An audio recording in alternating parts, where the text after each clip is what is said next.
Today is the day, my friends. This is Tony. Hope you're all doing well. Of course, a number of things are happening this day. We have a certain object coming nearest to the Earth today. We'll get into that. We have also certain files, of course, landing today. And actually, we already have a little bit of a look. We'll get into that. We actually have a ton of other things as well. We have Whoopi Goldberg on The View complaining about veterans getting their checks, bonuses next year. We'll get into that. We got a ton of other stuff, including Chick-fil-A stepping in it, AI running amok, and a host of other things.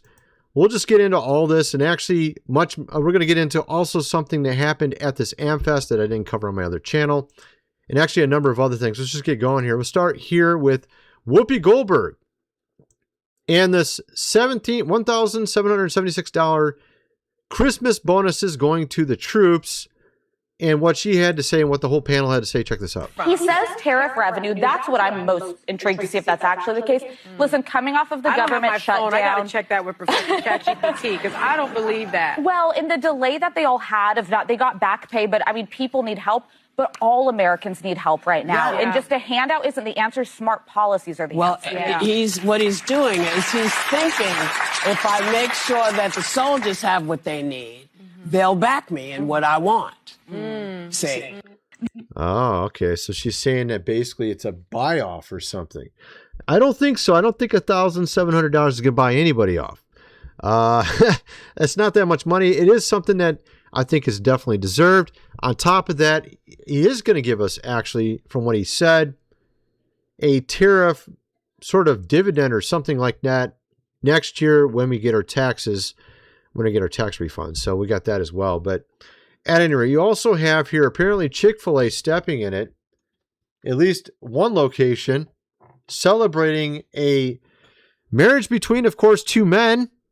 As you can see here in the picture, Dougie and Toby just got married. Let's celebrate. Apparently, Chick-fil-A celebrating that. I mean, honestly, okay, not something you would exactly expect from Chick-fil-A. Not really, considering the ownership, right? Supposedly Christian, all that kind of stuff. Although there are some Christians that are, well, I mean, not very many. There's a few out there, very, very small minority that are okay with that. But at any rate, so you got that. I'm guessing it ain't going to work out too well for Chick-fil-A. Let's just put it that way. You have here, this is the most ridiculous thing I've seen, I think, from Kim Kardashian. Kim Kardashian said she threw out her back and could hardly walk when she studied. She studied for the bar exam. Kim Kardashian here says that basically she threw out her back. Let's just check out what she had to say. Like, absolutely going to cry because it's like exhausting. I threw my back out, and it's like every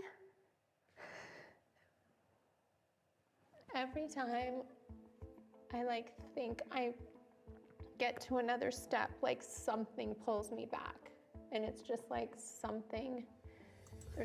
So of course, she obviously failed the bar exam, and she's trying to pit it on something else. Apparently, her back being thrown out.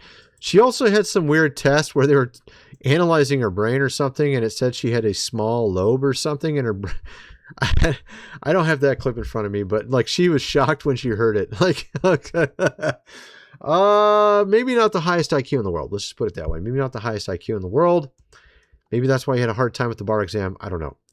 You have here AI run amok, my friends. This is getting crazy, actually, at this point. I wanted to show you this clip that I played over on my business channel recently. Check this out. This is crazy. Look how realistic this is.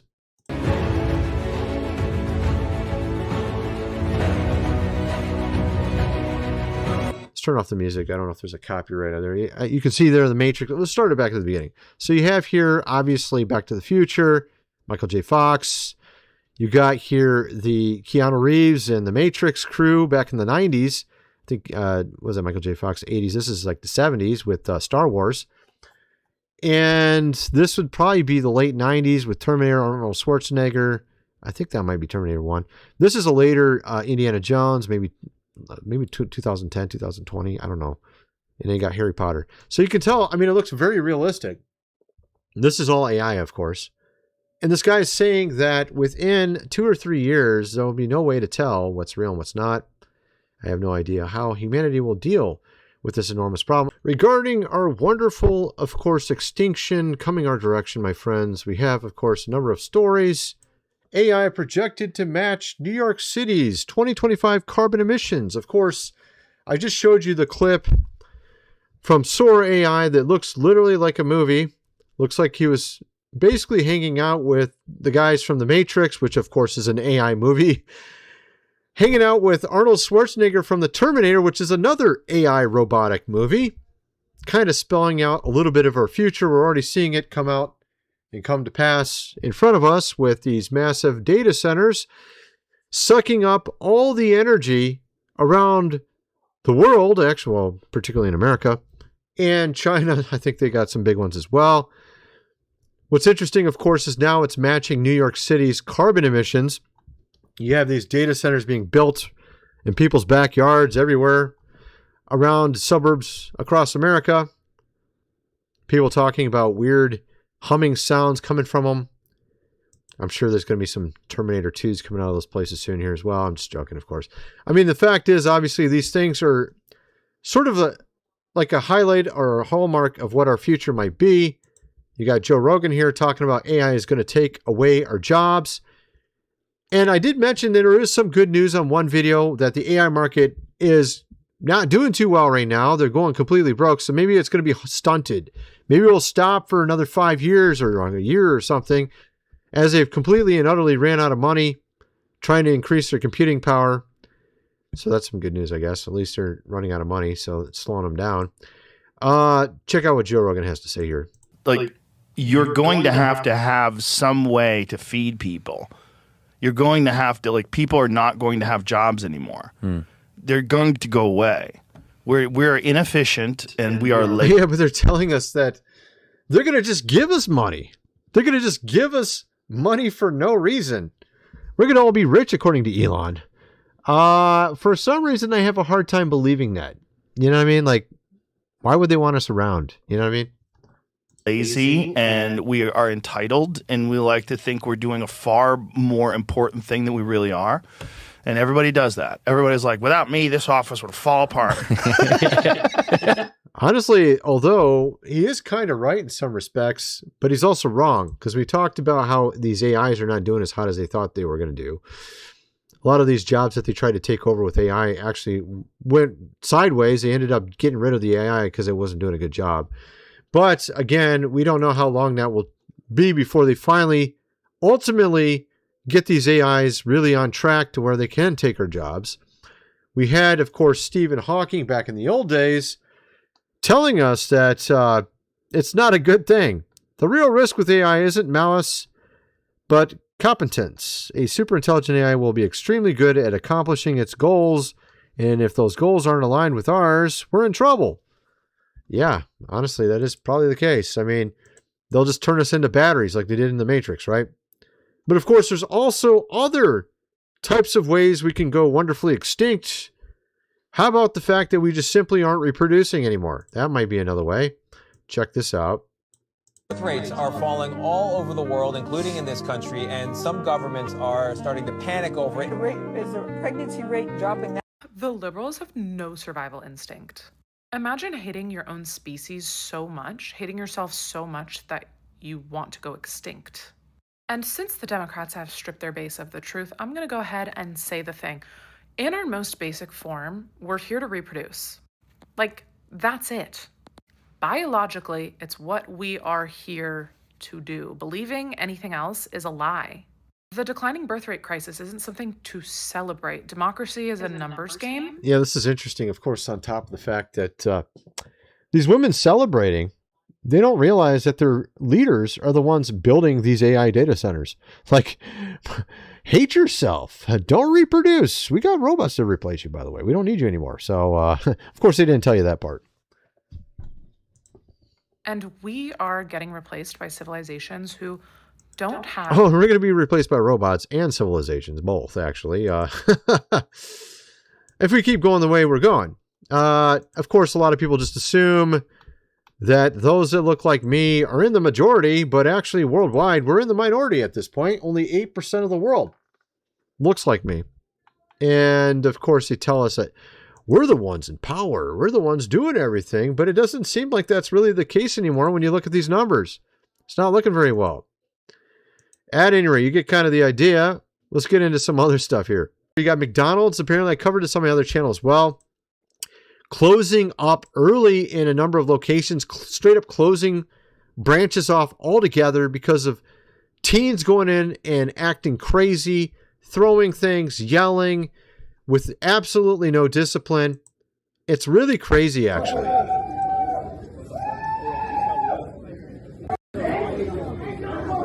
You see them outside there.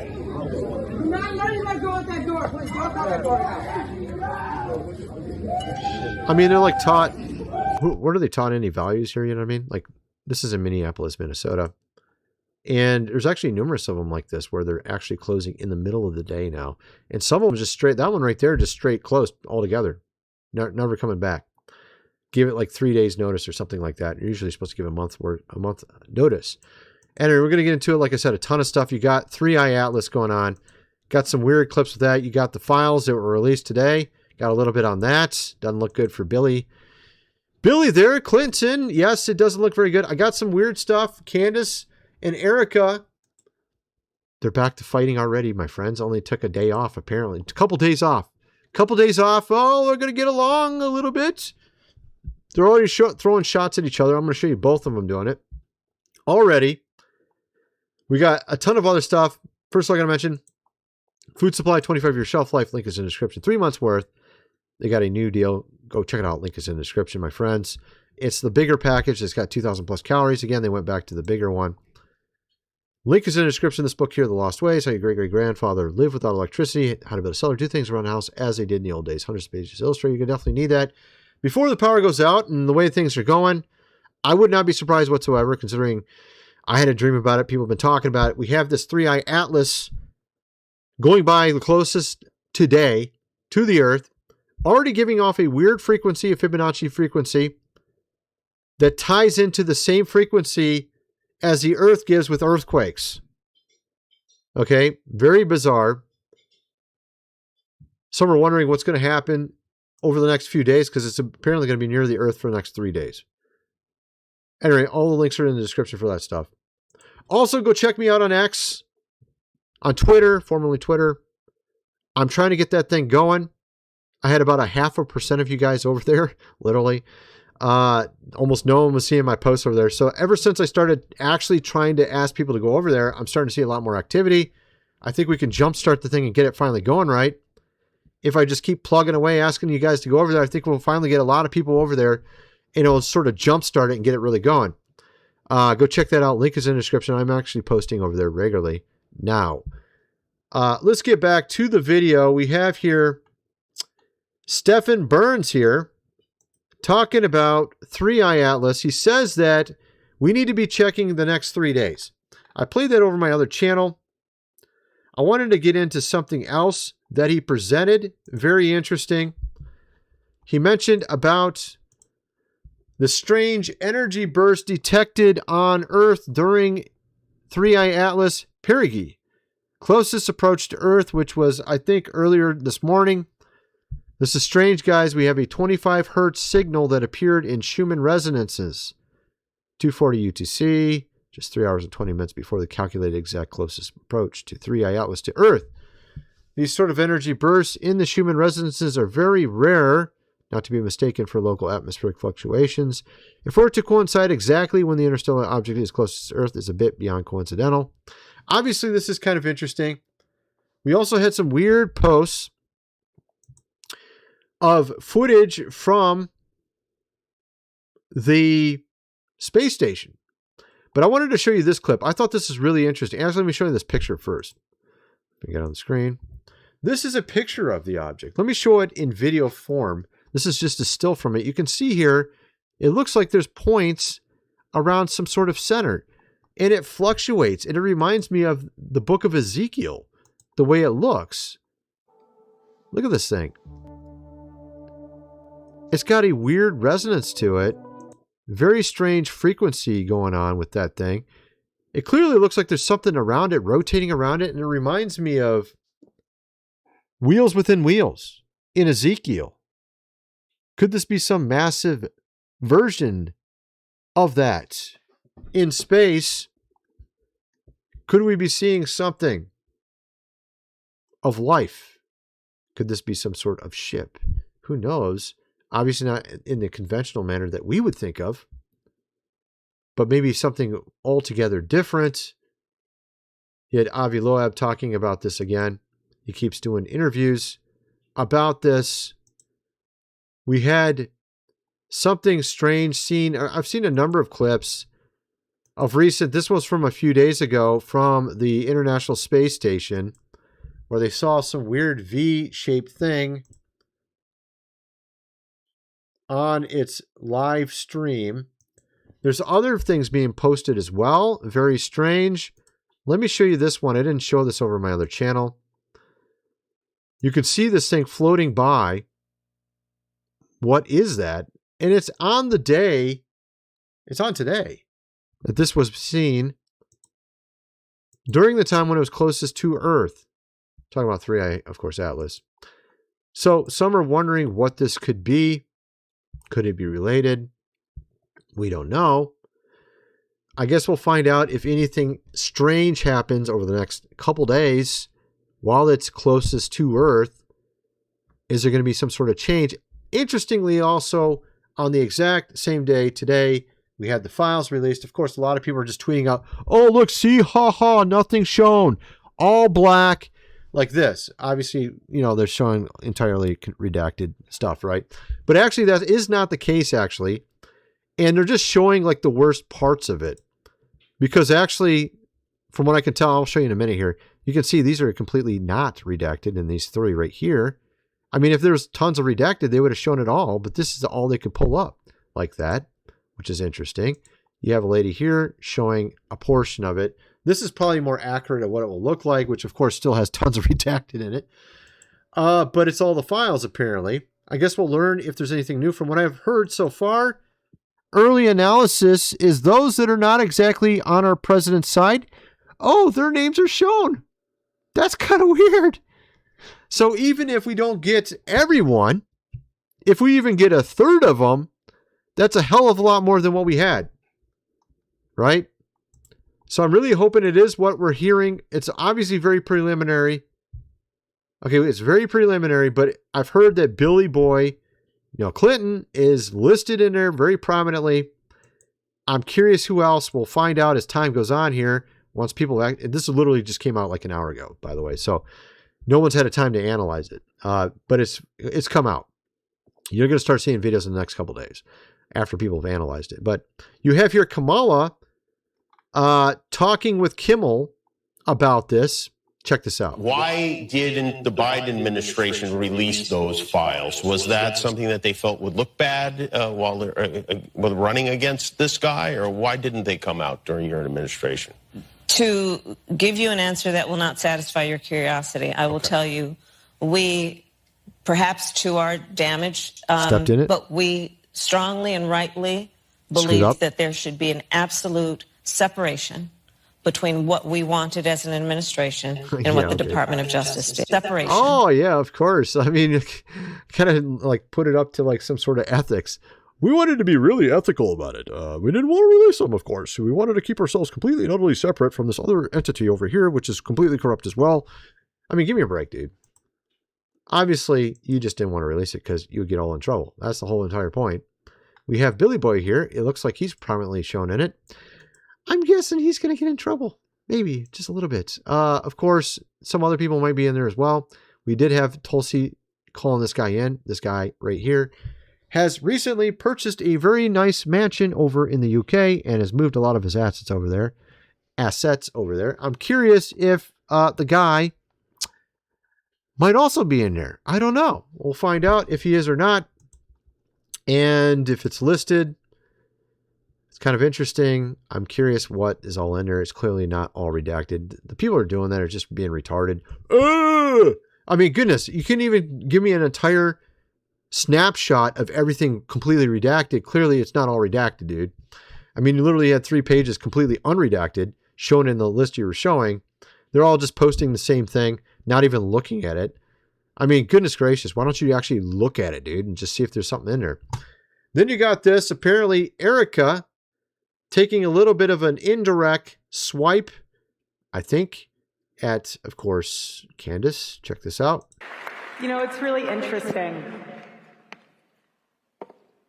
The enemy has thrown a lot of curveballs at us today and this week and the past 3 months, and one of them is the fact that my entire speech has been wiped because my iPad won't even turn on. So that's a fun technical difficulty that we can figure out.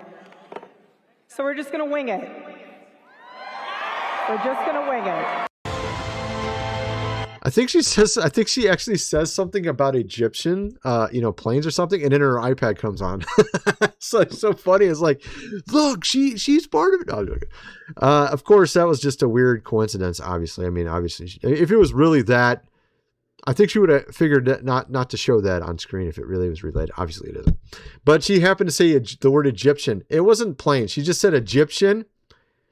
And then her iPad turned on. Oh, they got to her iPad. Oh, my goodness. Okay, I'm just joking. Obviously, there is something to that whole thing, from what I understand, the planes. According to Tuckmeister, he said he verified that there is legitimacy to it. I don't know fully about it, but it sounds like there is at least some legitimacy to it. Apparently, now she has interviewed some guy that says that he had seen Erica at a certain place. Okay. She saw Brian Harpole and, of course, Erica at some fort. I don't even know how to say it. How do you say that? Huachaka. Okay. The day before, of course, Charlie died. I don't know what to make of that. I mean, goodness gracious, they probably fly everywhere. Who knows? 599. I mean, when I saw him, on the interview with his face and gestures, with that photo, it struck me in my gut. Some other pictures that came up with other people. What other people? Other pictures? If you want me to say, there's a picture of Erica Kirk with a ponytail, and from her past. So that's weird. So he's saying that there's some other weird thing with Erica here. And again, this is after the fact, after their meeting. So you got both of them are sort of taking swipes at each other, it seems like, already again. Not really shocking at all. Women, I mean, there's probably more to it than that. But I mean, it's not surprising when it's 2 women. Let's just put it that way. 2 women. All right. So then you got this. Apparently you got men doing it too. You got the Tuckmeister versus Ben Shapiro. Let's play this. Check this out. As they have their eye set on 2028. Turning Point USA's biggest annual event, America Fest, or AmFest, kicked off last night with fireworks, both literal and figurative. But what happened between Ben Shapiro and Tucker Carlson is just a microcosm of a much larger issue. This isn't just about 2 major media personalities having a beef over Israel's influence in America. This is about the neocon plot to try to hijack and redefine MAGA, especially in a post-Trump presidency. Yeah, that's interesting. Of course, they're setting up for the time after he's out, and we definitely don't want to join or go back to the whole Bush thing. Oh, let's get another rhino! Yay! I mean, I'm really not interested in a rhino, dude. It's already bad enough as it is. It's already bad enough. We don't need more of that. It's already just like we're halfway going somewhere now. Okay, we need to go full. We got to go back to how it was the first 6 months, where things were good, or at least going the right direction. Now we're like halfway going the right direction. We need to fix this thing. I mean, we need to get more going. All right, and of course, RFK Jr. was not at AmFest, according to Tim Pool. And our president has now reclassified marijuana. So that's kind of interesting. He showed it as a lesser drug classification. And the country itself, not just your state, but the country itself is now looking at it as having medical purposes check out what our president had to say. Let's just play this. And more, including numerous veterans with service-related injuries and older Americans who live with chronic medical problems that severely degrade their quality of life. And it's so really, I mean, just, I can't tell you, I think I probably have received more phone calls on this, on doing what we're doing. I don't think I received any calls on the other side of it, but hopefully this reclassification. So it's reclassified. Which, by the way, polls at 82%. Yeah, most people are in favor of this. It's obviously not as bad as these other drugs out there. It clearly is something that has benefit, obviously, because some people use it for medical benefit.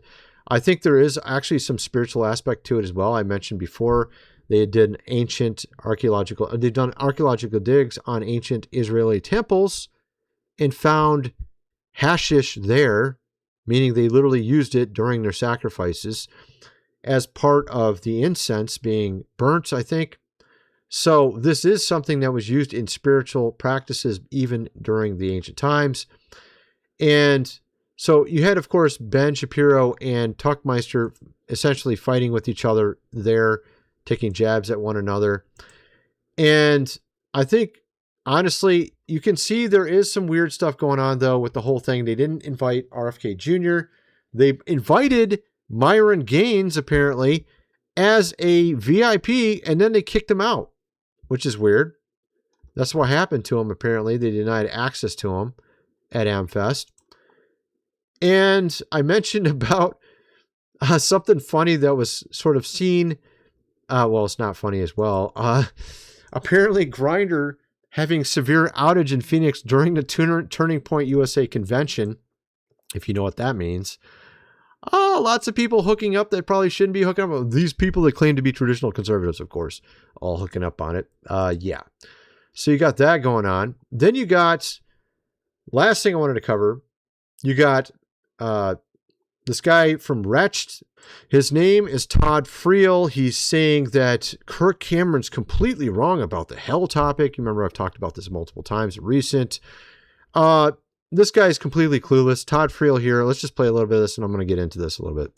Kirk Cameron espousing a new position. He's evolved in his thinking about the eternality of hell. I would like to offer 4 reasons I believe annihilationism is wrong. Argument number 1. Who's right? Annihilationism or ECT? Who's right? The entire Christian church, who for the last ECT is eternal conscious torment. 2,000 years believe that the lost are condemned to eternal conscious torment, or... Whoa. So what did he just say there? Let me see what he was saying. Let me just look at his words. The last 2,000 years, this is total bullshit. So he says here, the entire Christian church for the last 2,000 years, this is 100% a lie, what he just said. Entire Christian church, who for the last 2,000 years believe that the lost are condemned to eternal conscious torment. No, that's not true. Not even remotely correct.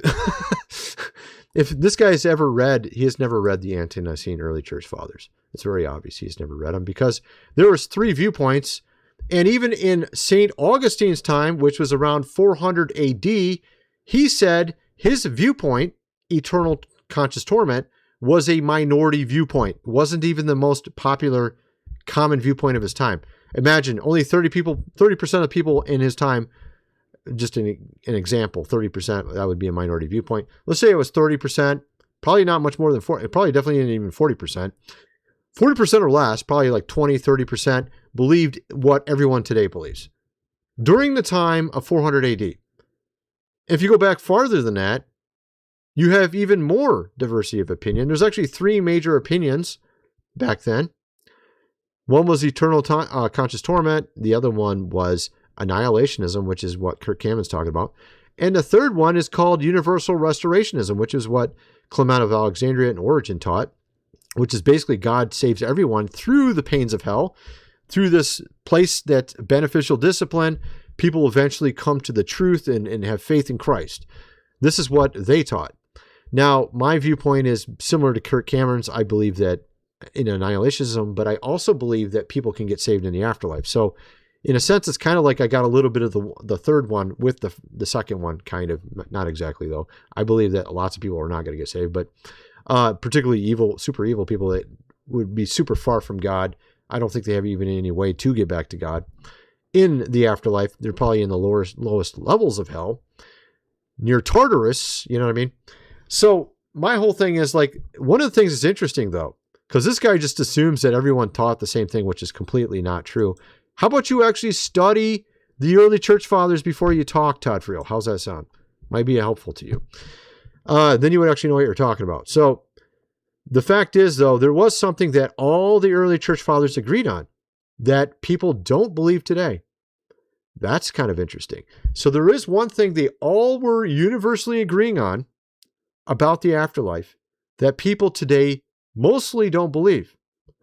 So I would think if anybody would be correct, it would be the disciples of the apostles or people that were right after the disciples. They might know a thing or two that we don't know.